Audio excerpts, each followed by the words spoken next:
अच्छा लग रहा है मुझे। मैं हमेशा जब भी आती हूँ, मैं माँ में बहुत विश्वास है। मुझे ऐसा लगता है कि मैं अपने मायके आई हूँ, अपने माँ के घर आई हूँ। বলিউডের অভিনেত্রী কাজল রিসেন্টলি দক্ষিণেশ্বর এসেছিলেন কালীবাড়িতে পুজো দিতে।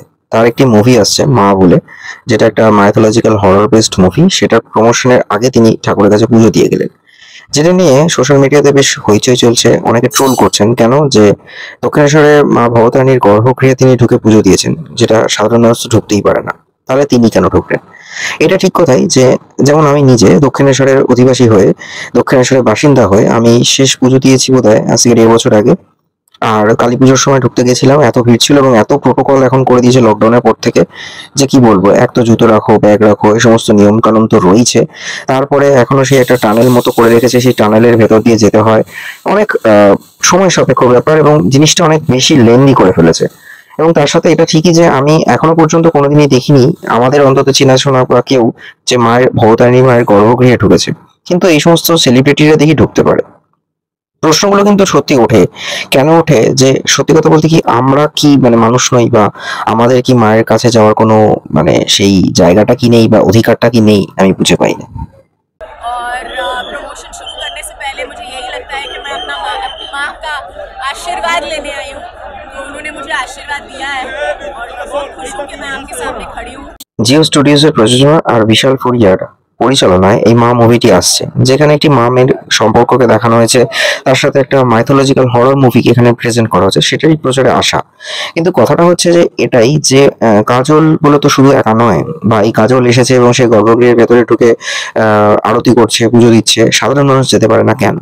এটা নিয়ে ফেসবুকে অনেকে সোচ্চার হয়েছেন ঠিকই, কিন্তু শুধু তো কাজল নয়, এটাও ঠিক কথাই যে কাজলের আগে আমাদের বলিউড কেন, আমাদের টলিউডেরও জিৎ বলুন, দেব বলুন, তাদের যে কোনো মুভি রিলিজিং ডেটে তারা আসেন, পুজো দেন এবং ঘুরে যান।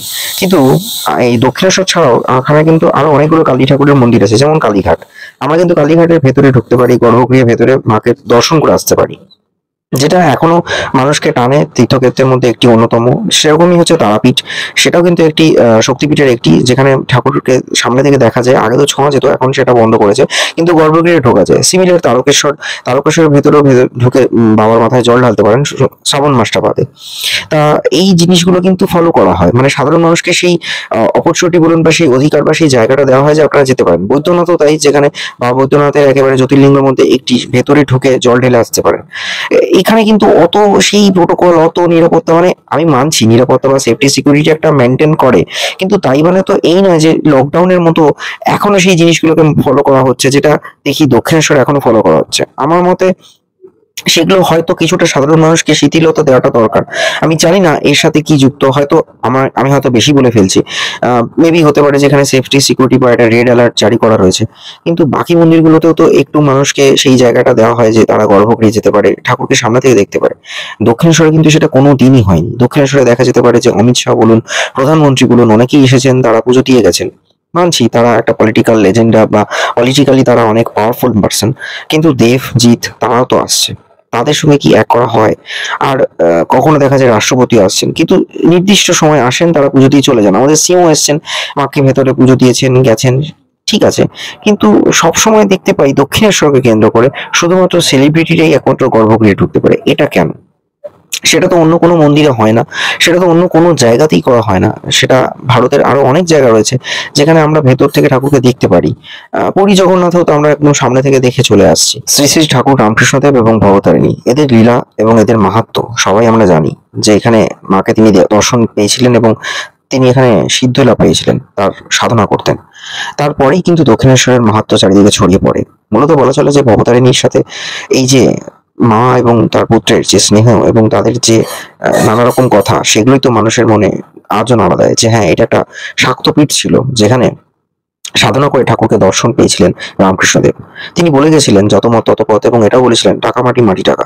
হয়তো তাই আজও সেটা প্রমাণিত যে টাকা মাটি মাটি টাকার মতোই, যার যত প্রভাব এবং যিনি যতটা পপুলার ফেমাস, তার সে পলিটিক্যালি হোক, তার সে ক্রীড়াক্ষেত্র হোক বা যে কোনোভাবেই হোক, তিনি হয়তো মাকে সামনে থেকে দর্শন করতে পারবেন। আর আমরা তো সামনে জাস্ট দাঁড়ালাম, নমস্কার করলাম, চলে গেলাম। জানি না এখানে কি হচ্ছে, বোঝা মুশকিল যে সময়ের সাথে সাথে কি মানে মানুষের ভক্তিটাও, বা মানুষ ঈশ্বরকে দর্শন করবেন, ঠাকুরকে দেখবেন, তার জন্য কি তাকে যথেষ্ট ফেমাস হতে হবে, পপুলার হতে হবে, তবেই তিনি ঠাকুরের সামনে যেতে পারবেন। এই নিয়ম নীতি কি দক্ষিণেশ্বরে আজীবন চলে আসবে? আমি জানি না। আমি দক্ষিণেশ্বরের মানুষ হয়ে বলছি যে এই জিনিসগুলো কিন্তু বরাবরই চলে এসেছে। আমরা দেখতে পাই যে বাইরে থেকে বহু সেলিব্রিটি এলেন, দেখতে পাই অনেক বড় বড় লোকজন আসছেন, তাদেরকে রীতিমতো ঘিরে নিয়ে যাচ্ছে, কনভয় করে হোক বা একেবারে Z+ ক্যাটাগরি বা ওই আর কি XYZ কোনো একটা ক্যাটাগরিতে তাকে নিয়ে একেবারে পুলিশ নিরাপত্তা দিয়ে নিয়ে যাচ্ছে। আর সেখানে সাধারণ মানুষ তারা কোথায় যায়? তারা ওই লাইনে দাঁড়াবে, তারা অনেক প্রোটোকল অনেক কিছু নিয়ে, তারপর আলটিমেটলি আমরা তো আমাদের না, তাই আমাদের কোনো ভ্যালু নেই। আমরাই কিন্তু সেই সমস্ত মানুষকে সেলিব্রিটি বানাই, অথচ সাধারণ মানুষের কোনো ভ্যালু নেই। তা সে ঠাকুরের কাছে গেলেও আমাদের তো এই সাধারণ মানুষের মধ্যে যেতে হয়। এখনো 200, 500, 1000 এরকম একটা নাকি লাইন আছে শুনেছি তারাপীঠে। এছাড়া একটা জেনারেল লাইন রয়েছে যেখানে 5-6 ঘন্টা লাইনে দাঁড়িয়ে তবেই ঠাকুরকে দর্শন করা যায়। কিন্তু তারপরও মনে করি যে কোথাও ভগবানের কাছে বা ভগবানের দর্শন পেতে গিয়েও এই দ্বিচারিতা, এই সেগমেন্টেশন, এই সেগ্রেগেশনটা কেন হবে? যে সেই কোটা সিস্টেম, যার যত পয়সা, যার যত প্রভাব, সে সেভাবেই ঠাকুরের কাছে যাবে। কেন ভাই? আমি বুঝে পাই না। এই নিয়ম নীতিগুলো কিন্তু অন্য কোথাও অতটা চলে না। আমি জানি না, হয়তো সাউথের কোনো মন্দিরে আছে কিনা আমি জানি না। আমি যাইনি, আমার আইডিয়া নেই। হয়তো আমি ভুল হতে পারি। কিন্তু এছাড়াও তো আমাদের পশ্চিমবঙ্গের অনেক প্রথিতযশা, অনেক মাহাত্ম্যময় মন্দির আছে যেখানে এই নিয়মগুলো ফলো করা হয় না। সেখানে আর 5টা মানুষকেও যেভাবে যেতে হয় সবাইকে সেইভাবেই যেতে হয়। যে তুমি ফেমাস বলে তুমি সামনে থেকে ঠাকুরকে দর্শন করবে আর বাকিরা দূর থেকে ঠাকুরকে দর্শন করবে। এই নিয়মটা কতদিন চলবে দক্ষিণেশ্বরে আমি জানি না। ভিডিওটা কার কেমন লাগলো অবশ্যই জানাবেন। নিতান্তই আমি আমার মতামতটা জানিয়েছি এখানে, যে প্রভাব যেখানে, ভক্তি সেখানে, এটা কেন হবে? সবাই সমানভাবে ঠাকুরকে কেন দর্শন করতে পারবে না? আর দক্ষিণেশ্বরের মতো জায়গা যেখানে পঞ্চবটি ছিল, গঙ্গার ধার ছিল, এই ট্র্যাডিশনটাই আস্তে আস্তে উঠে গেছে। লকডাউনের পর থেকে দেখলাম পঞ্চবটি বন বলুন বা গঙ্গার ধারে বসা সব বন্ধ করে দিয়েছে। আগে গঙ্গার ধারের পেছন সাইডে যেখান থেকে বালি ব্রিজ দেখা যায় বা ওই জায়গাগুলো সন্ধ্যের পরই টোটালি বন্ধ করে দেয়। কালী পুজোর সময় দেখলাম বন্ধ করে দেয়। সবটাই বলছে সেফটি অ্যান্ড সিকিউরিটি প্রোটোকল, এবং সেটা নাকি সারা বছরই ম্যাক্সিমাম টাইম চলছে। কেন?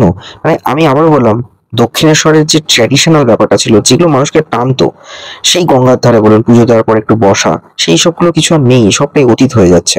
ট্র্যাডিশন বলে কিছু নেই। যেখানে ওই ঠাকুরের ঘরের পাশ দিয়ে অনেকটা ঘোরা যেত, এমনি ঘোরা যেত, সেই সবগুলো সব বন্ধ করে দিয়েছে। আগে ঠাকুরের ঘরে বসা যেত, সামনে রানী রাসমণির মন্দিরটা ছিল, অনেক কিছু ছিল, পেছন সাইডে অনেক কিছু ফুচকাওয়ালা বলুন বা খাবারের দোকান, সেসবগুলো ছিল, সব বন্ধ করে দিয়েছে। কোথাও জানেন তো, আমি ছোটবেলা থেকে অনেকবারই দক্ষিণেশ্বরে যেতাম, যেহেতু একেবারেই বাড়ির কাছে। সেই জায়গাগুলো আজ বড্ড মিস করি। সেই টানটা, সেই ফিলিংসটা আমি আর পাই না। স্কাই ওয়াক বলুন, আরবানাইজেশন বলুন, নতুন ফুড প্লাজা মার্কেট, কি পণ্যবিধি, অনেক কিছুই হয়েছে। অবশ্যই ডেভেলপমেন্ট হওয়াটা উচিত, পরিষ্কার পরিচ্ছন্ন সেগুলো থাকতে হবে, রাখতে হবে অবশ্যই। কিন্তু তার সাথে সেই যে মানুষের যে সেই ট্র্যাডিশনাল ব্যাপারটা, সেগুলোকেও তো বাঁচিয়ে রাখতে হবে। যে এই সব জায়গাগুলোতে ঠাকুর আসছেন, পঞ্চবটি বনে তিনি যে পুজো করতেন, সেসবগুলো সব বন্ধ আজকে। তাই পুরোনো জিনিসকে বাঁচিয়ে রাখাটাও কিন্তু আমাদের কর্তব্য বলে মনে করি। জানি না আমার ভিডিওটা কার কেমন লাগলো, নিজেদের মতামত জানান। Stay tune on Bong stories.